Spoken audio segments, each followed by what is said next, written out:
let us explore fear in the time of COVID-19.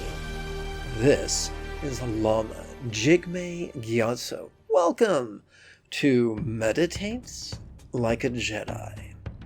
What if fear was not an indictment? What if fear was a natural function of our brainstem? What if the ideal contemplative response to fear was neither to repress it nor to indulge it? What if the ideal contemplative response to fear was first to play with it, like a mischievous cat with an unfortunate mouse, or like Darth Maul toying with Obi-Wan Kenobi after the murder of Qui-Gon Jinn?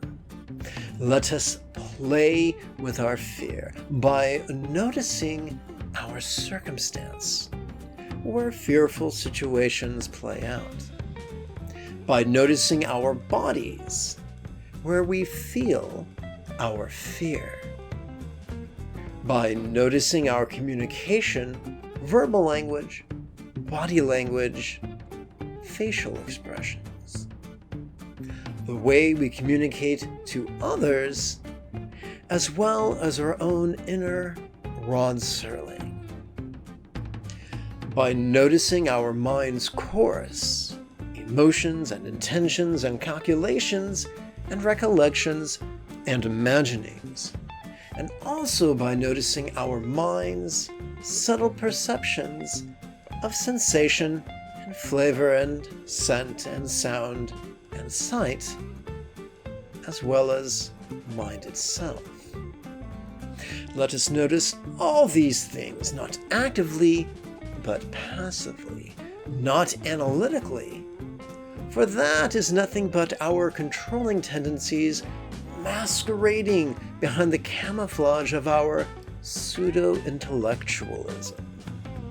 What if the ideal contemplative response to these times of real peril was not only to notice in harmony with our inhalation, but also to physically relax in harmony with each exhalation? For that is the nature of our factory-installed programming, a gift, if you will, of evolutionary biology.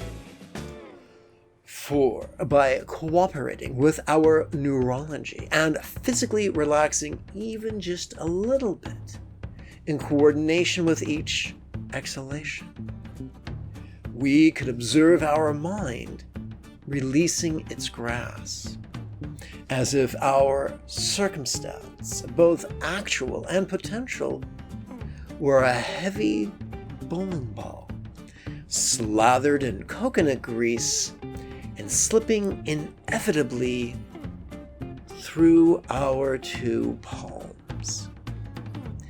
What if we played with these contemplations empowered by the whispered recitation of the 12-syllable mantra? And like an adolescent on a skateboard who after several pushes coasts for a while, likewise, we could harness the psychic momentum of these relaxations to contemplate how our fearful circumstance and our fearful emotions, and our bodies which feel these fears, and our mind which perceives these fears, could seem even a little non-graspable with each exhalation. We could continue our mantra-fueled contemplations and explore how, although this adventure could feel solid and permanent during each inhalation, during each exhalation, this adventure that we find ourselves in could feel as non-graspable as a vast, empty void, like a paradise comprised only of light, or like a Buddha's body comprised only of light, or like a mantra comprised only of light, or like a seed syllable also comprised only of light. We could flow with the stream of these contemplations and indulge our midbrain's tendency towards empathy and give ourselves permission to wish with altruistic abandon that for ourselves and our neighbors and all earthlings and all beings of all worlds, that each of their circumstances were as fortunate as a Buddha's paradise, that each of their bodies was as blissful and healthy and strong and long-lived as a Buddha's body. We could also wish that all communication was as peaceful and as wise as a Buddha's mantra, and that each mind was likewise as joyful and as loving as a Buddha's seed syllable. After harnessing all that neurotic energy with the tools of love and letting go, we could shift gears and enter into a silent practice where we passively watch the play of mind and actively relax into its non-graspable nature.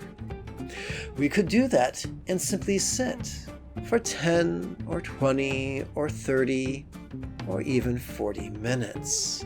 And then we could rouse ourselves by silently reviewing our minds and communication and bodies and circumstances through the lens of love and letting go. Like Han Solo gently shuffling sabak cards across the table from Lando Calrissian. And then, having successfully extracted our arrowheads from the warm, dark places they sometimes wander off to, we could open ourselves to comfort others however we can.